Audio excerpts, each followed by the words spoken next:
batis. Ano nga ba ang batis na impormasyon? Ito ay pinagkukuhanan ng isang impormasyon ng isang tao o isang mananaliksik. Dito tayo kumakalap ng kaalaman o impormasyon na maaaring makuha sa babasahin, napapanood at sa ating napapakinggan. Sunod ay pananaliksik.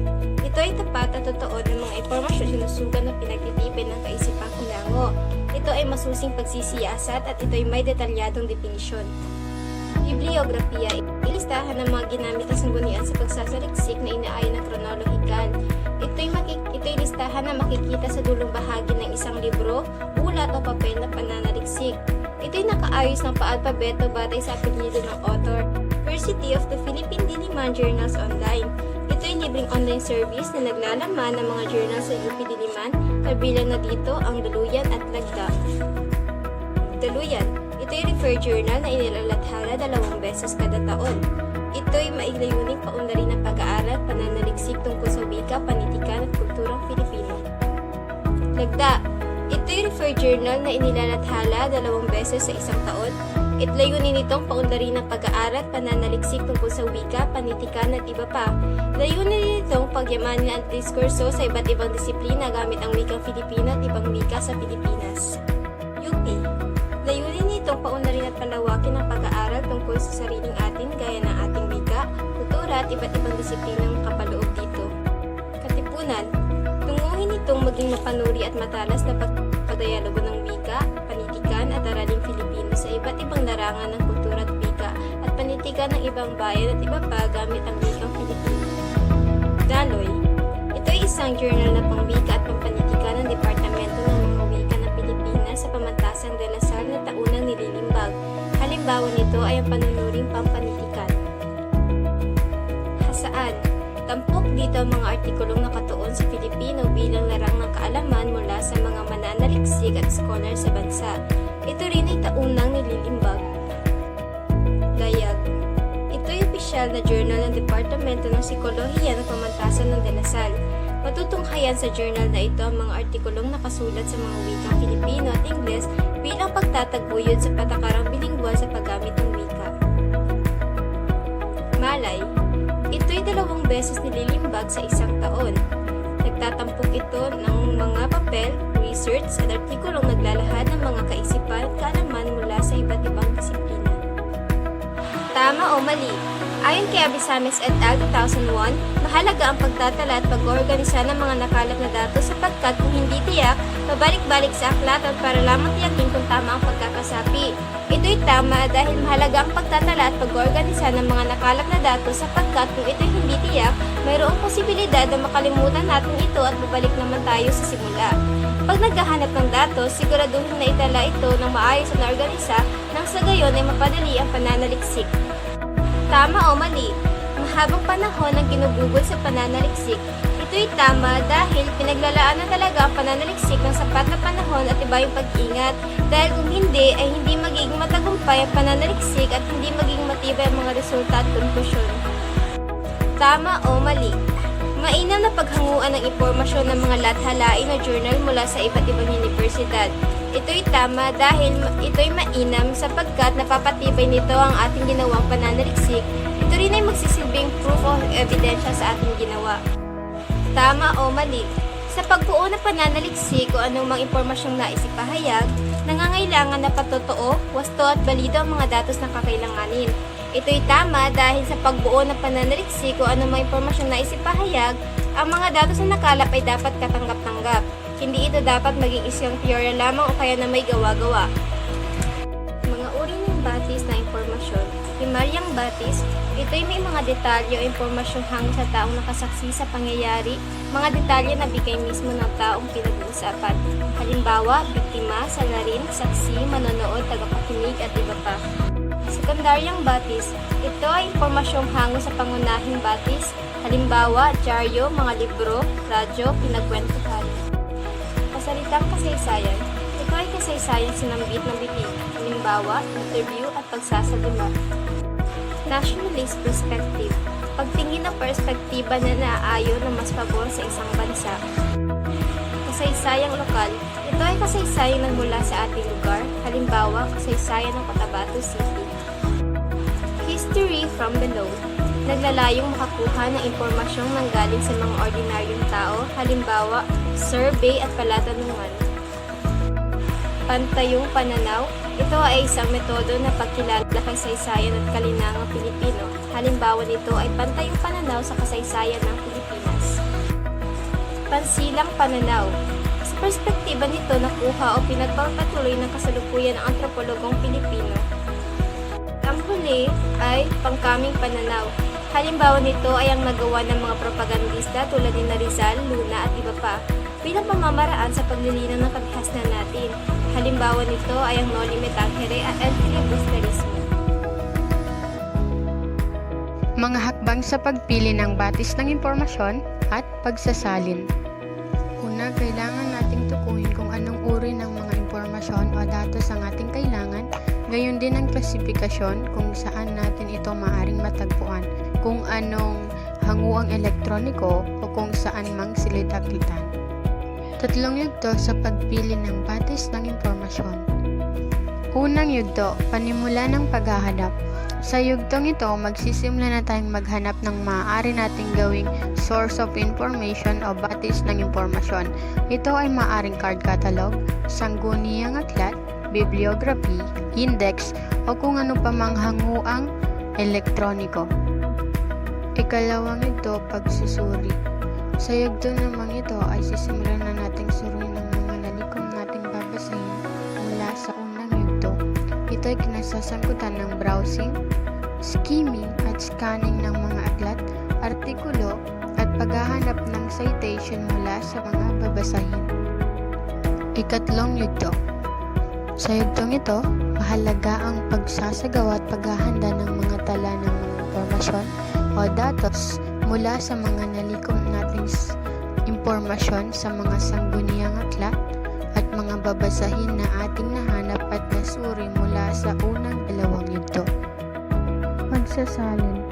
Ang pagsasalin ayon kay Peter Newmark 1988 ay isang gawaing binubuo ng pagtatangkang palitan ng isang nakasulat na mensahe sa ibang wika na gayon din ang mensahe sa ibang wika.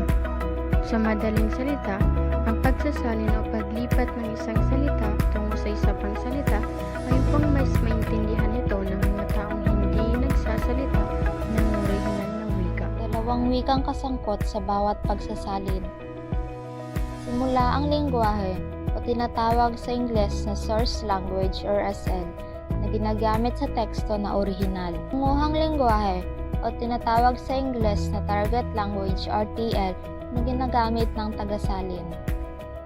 Halimbawa, isang Pilipinong tagapagbalita ang nag-uulat tungkol sa kalamidad at estado ng mga tao sa California, na kung saan ang Pilipinong nag-uulat ay nakalap ang impormasyon sa mga taong nakaranas ng kalamidad sa California na wikang Ingles ang ginagamit at isinali ng orihinal na teksto sa wikang Tagalog.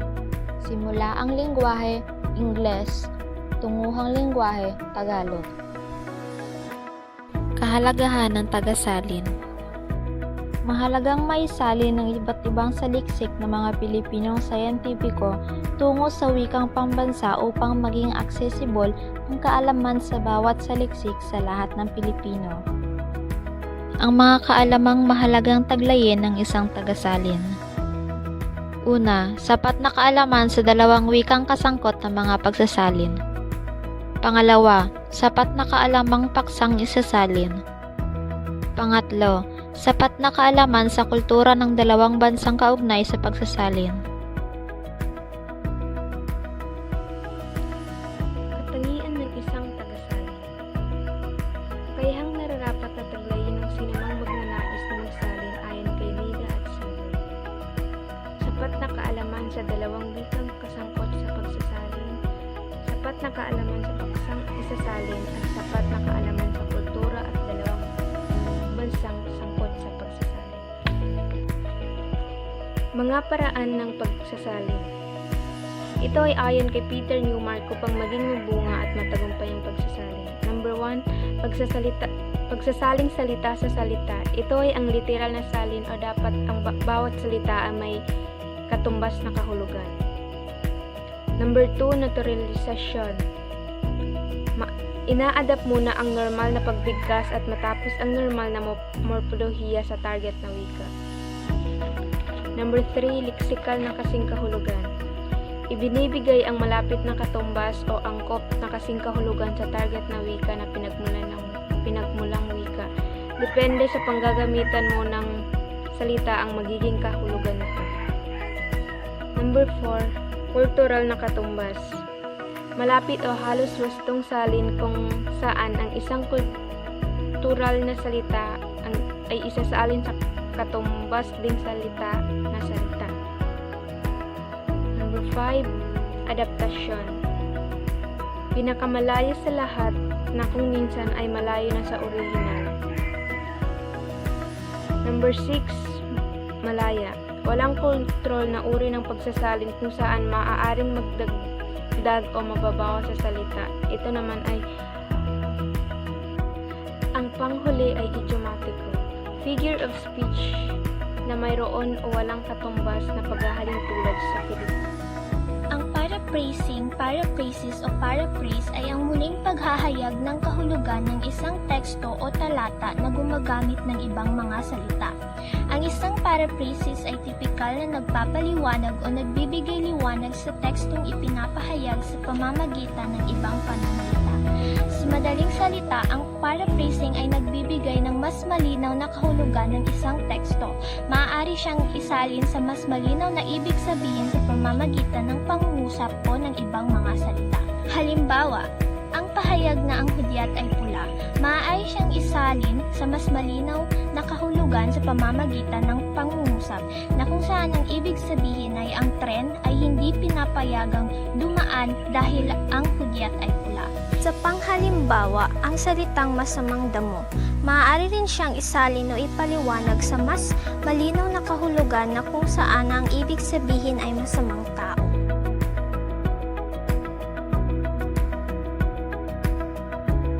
Unit 2. Pagbabasa at pananaliksik ng impormasyon kung saan nakapaloob ang katangian, uri at layunin ng pagbabasa at pananaliksik. Una, pagbabasa. Ito ay ang pagtanggap ng mensahe sa pamamagitan ng pagtugon ng damdamin at kaisipan sa mga titik at simbolong nakalimbag sa pahina, proseso ng pag-aayos, pagkuha at pag-unawa ng anumang uring anyong impormasyon o idea na kinatawan ng mga salita o simbolo na suriin upang maunawaan. Nagbibigay ito ng mga bagong kaalaman, libangan, pagkatuto at mga karanasang maaaring mangyari sa tunay na buhay. Ibig sabihin, ang pagbabasa ay isang uri ng gawain na ginagamitan ng damdamin at kaisipan upang maunawaan ang isang impormasyon o ang isang mensahe. Ito rin ay nagbibigay ng mga bagong kaalaman o maaari ding libangan sa ating pang-araw-araw na buhay. Yun lamang po at maraming salamat. Ng araw, ang aking tatalakayin ay ang mga teorya sa pagbasa. Una, teoryang bottom-up. Ang pagkatuto sa pagbasa ay nagsisimula sa pagkilala sa mga titik, salita at parilala patungo sa talata upang maibigay ang kahulugan ng binasang teksto. Ito ay tradisyonal na pagbasa. Ayon sa teoryang ito, ang pagbasa ay ang pagkilala ng mga serye ng mga nakasulat na simbolo upang maibigay ang katumbas nitong tunog. Ang pag-unawa sa binasa ay nagsisimula sa teksto patungo sa tagabasa. Ang teksto ang bottom at tagabasa o mambabasa ang up. Ang proseso ng pag-unawa ayon sa teoryang ito ay nagsisimula sa teksto bottom patungo sa mambabasa o up, kaya ito tinawag na bottom-up. Tinatawag din itong outside-in o data-driven dahil ang impormasyon sa pag-unawa ay hindi nagmumula sa tagabasa kundi sa teksto. Alam niyo ba, ang teoryang ito ay nanggaling sa teoryang behaviorism ayon kay P.F. Skinner. Si Burrus Frederick P.F. Skinner ay isang Amerikanong psychologist, behaviorist, author, inventor at social philosopher. Laging tandaan, teksto ang pangunahing sangkap, pangunahing salita at pangunahing pangangailangan sa teoryang bottom-up, sapagkat ang pagbasa ay ang pagkilala sa mga salita.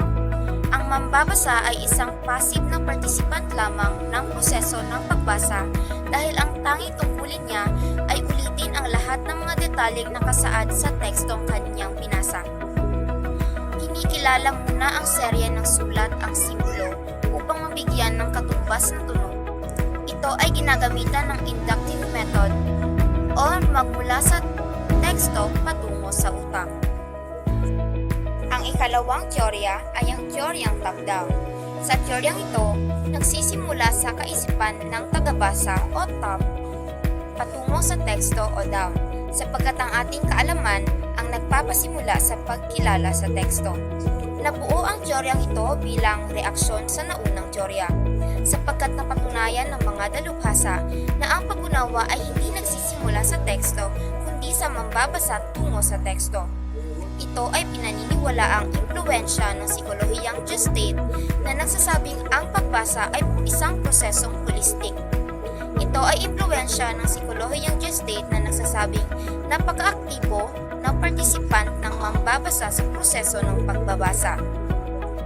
Ang mambabasa ay may taglay na dating kaalamang nakaimbak sa kanyang isipan at may sariling kakayahan sa wika na kanyang ginagamit habang nakikipagtalastasan sa may akda sa pamamagitan ng teksto. Tinatawag din ang teoryang ito na inside-out o conceptually driven. Dahil ang kahulugan o impormasyon ay nagsisimula sa mambabasa patungo sa teksto. Isaisip na sa teoryang ito, ang mambabasa ay gumagamit ng kanyang mga dating kaalaman at ng mga konseptong ng buo sa kanyang isipan. Ito ay maaaring mula sa kanyang mga karanasan at pananaw sa paligid. Bunga nito, nakakabuo siya ng kanyang mga palagay at hinuha na kanyang iuugnay sa mga ideyang inilalahad ng autor ng isang teksto. Ikatlong teorya, ang teoryang interaktibo. Ang teoryang ito ay bunga ng pambabatikos ng mga dalubhasa sa ikalawang teorya.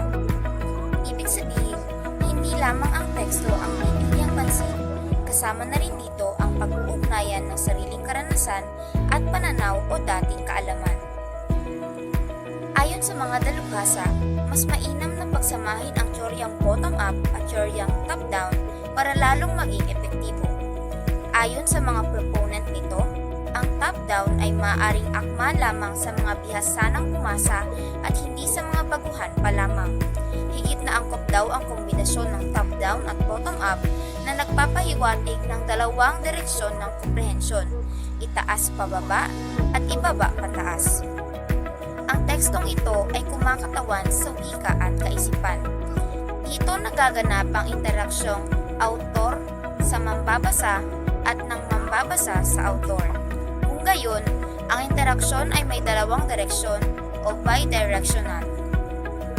Isaisip na sa teoryang ito, masasabing ito ay isang pagbibigay diin sa pag-unawa sa pagbasa bilang isang proseso at hindi bilang produkto.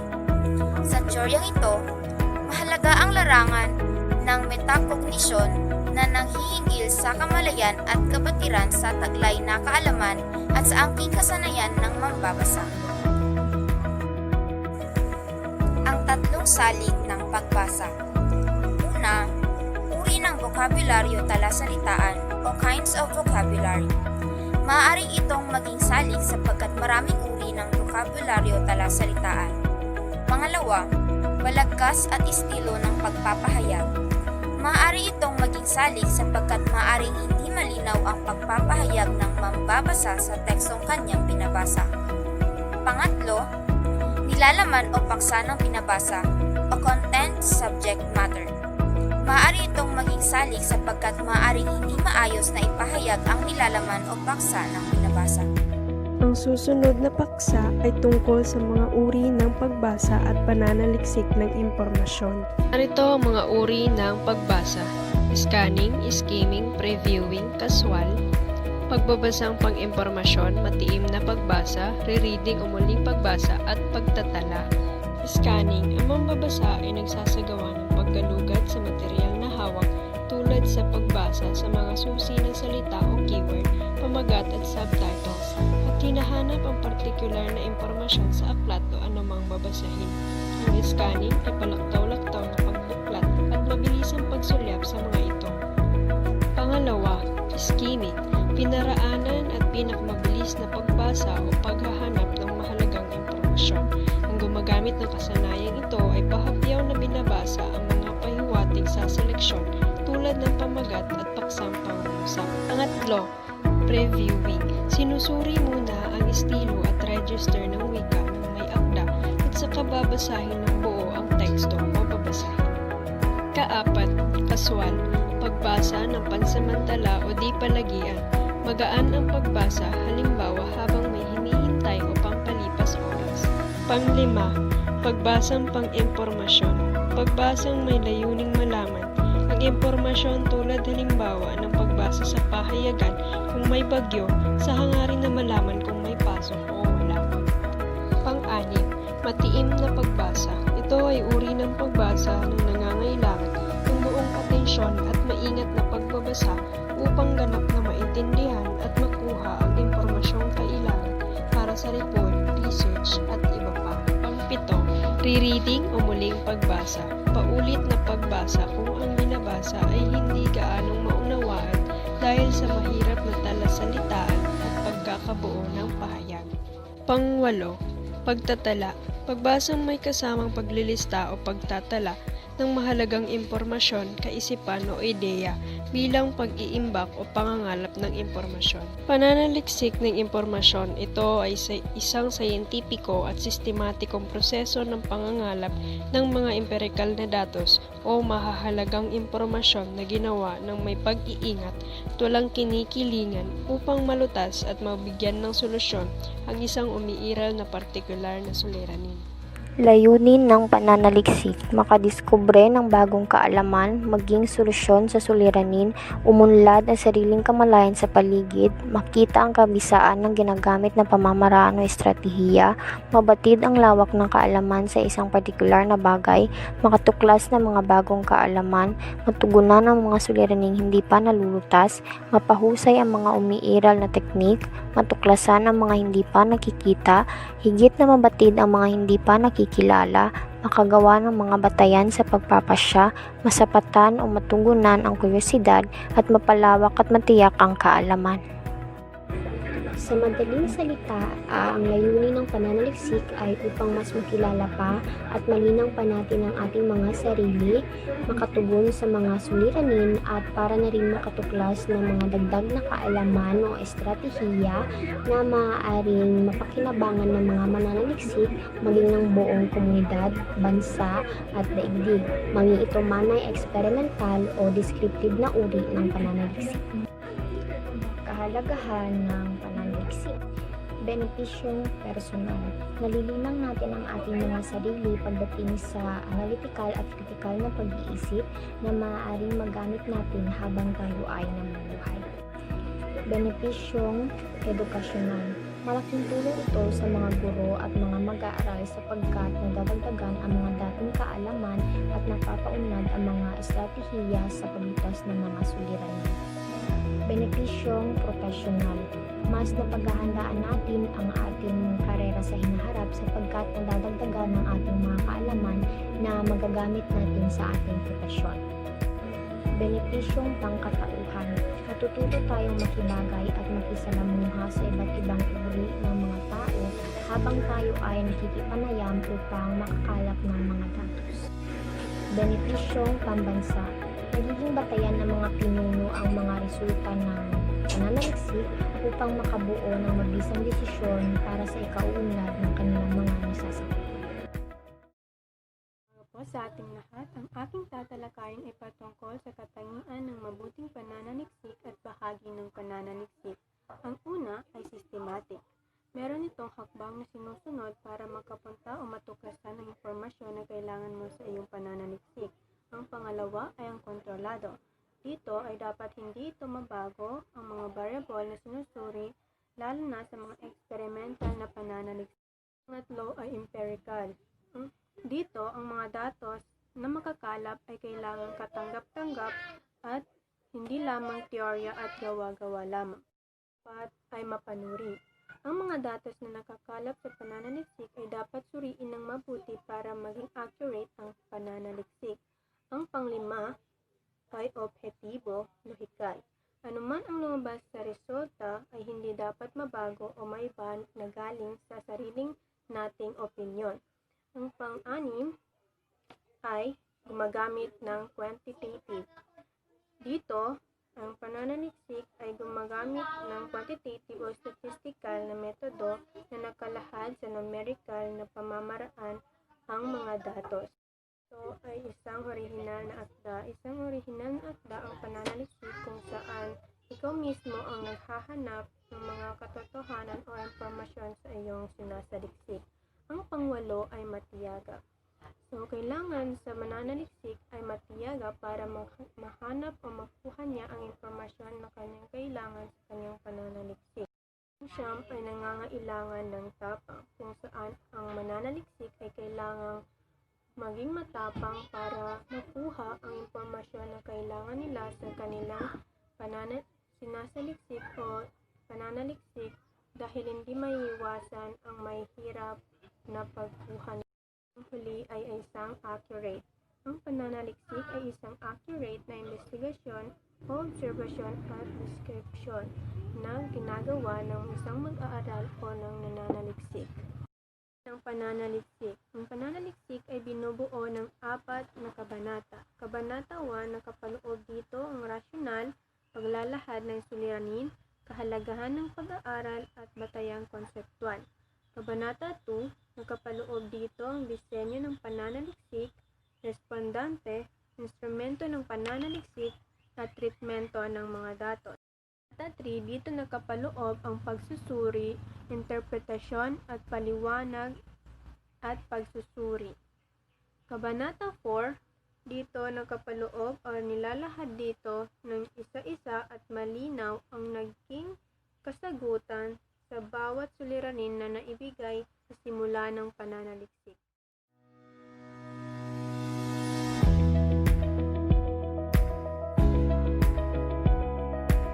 Ang buod ay siksik at pinaikling bersyon ng teksto.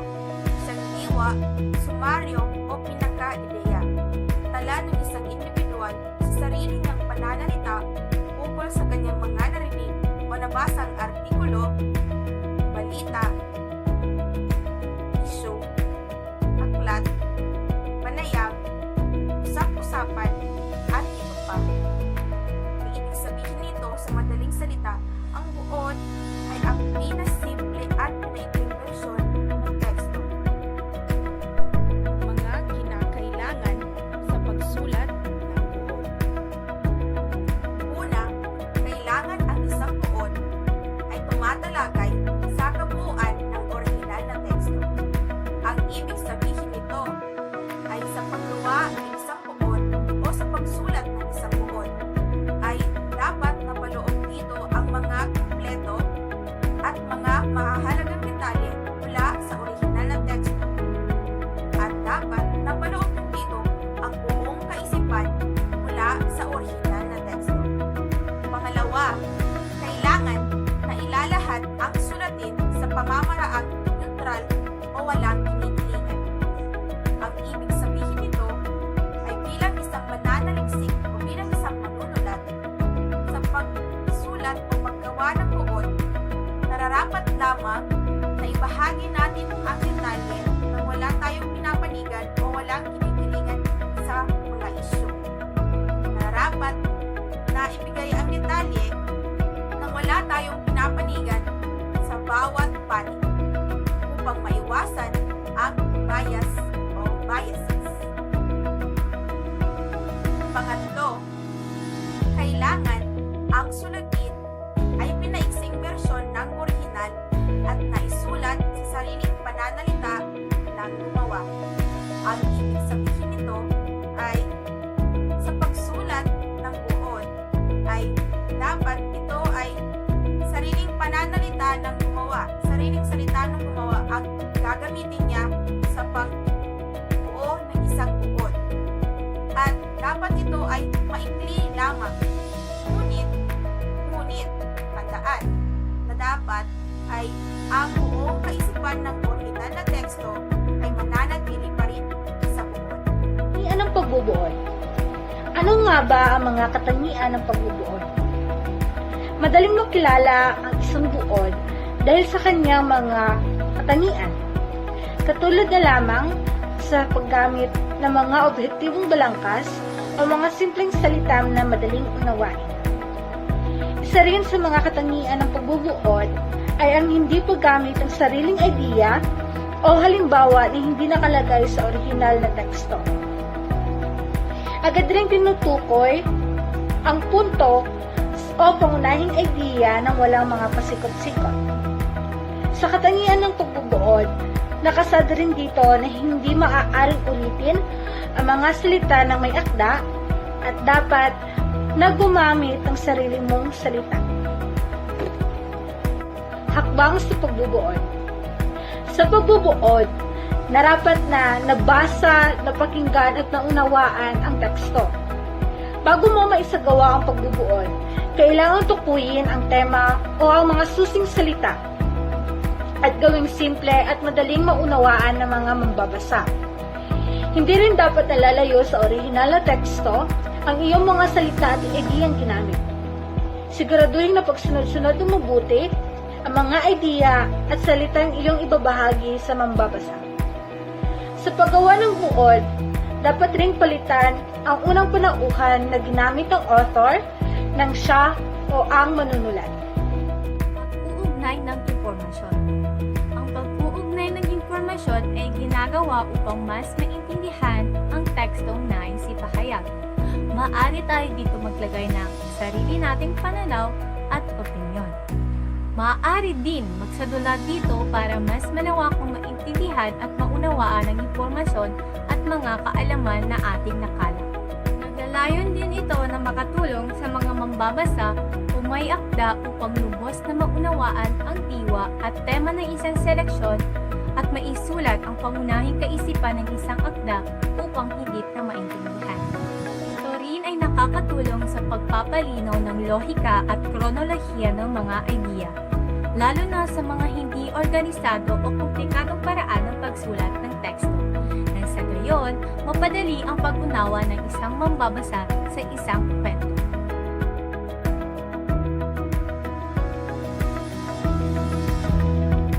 Buod.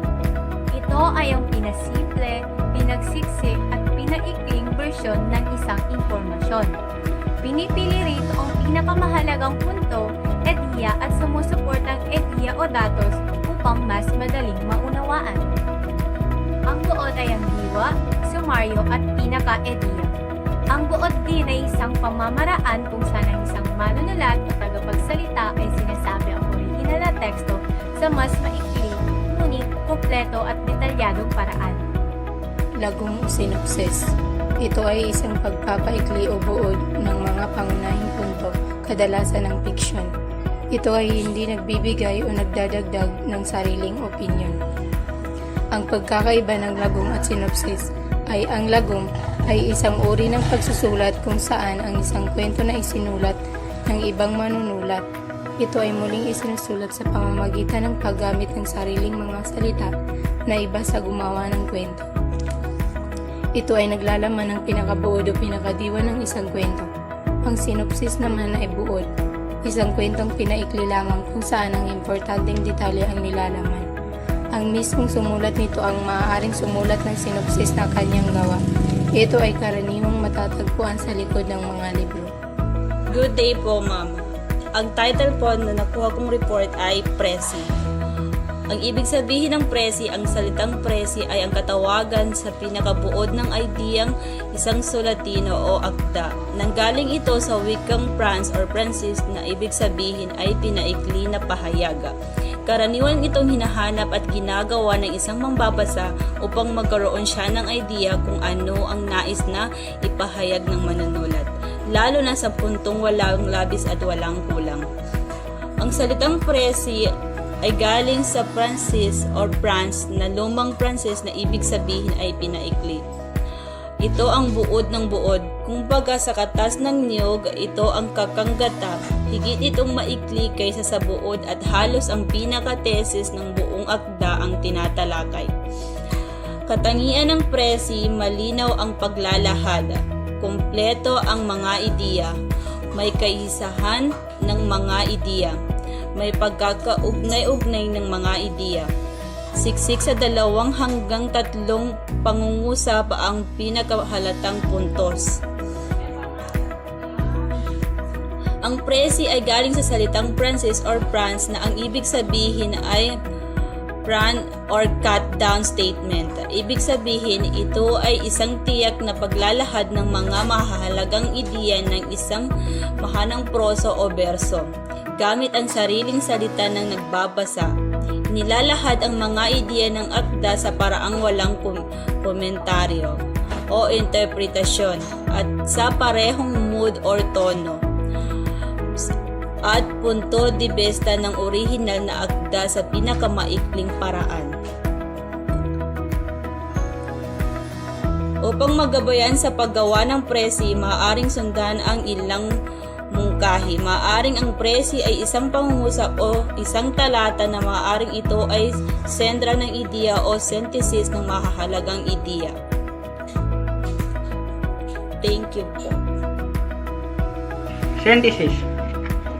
Isang anyo ng pag-uulat ng mga impormasyon sa maikling pamamaraan, ang sariling idea o datos mula sa iba't ibang pinanggalingan, tao, libro, pananaliksik at iba pa, ay mapagsama-sama at mapag-isa tungo sa isang malinaw na kabuuan o identidad. So, malinaw dito na sinasabi na ang synthesis ay isang pinaikli lamang ngunit isang malinaw na impormasyon. Ang synthesis din ay ginagamit upang matulungan ang mga mambabasa o nakikinig upang lubusang maintindihan ang paksang tinatalakay ng may akda. Ang synthesis ay isang pinaikling version ng teksto. Ito rin ay isang mahalagang impormasyon na yung makukuha sa yung pinakinggang teksto. Halimbawa na lang, kapag ikaw ay nakikinig, kailangan mong itala lamang o isulat ang mga mahahalagang impormasyon upang makagawa ka ng isang malinaw na impormasyon upang mas lubusan mo itong maintindihan ang iyong pinakinggan. Hanggang dito na lang po. Maraming salamat po.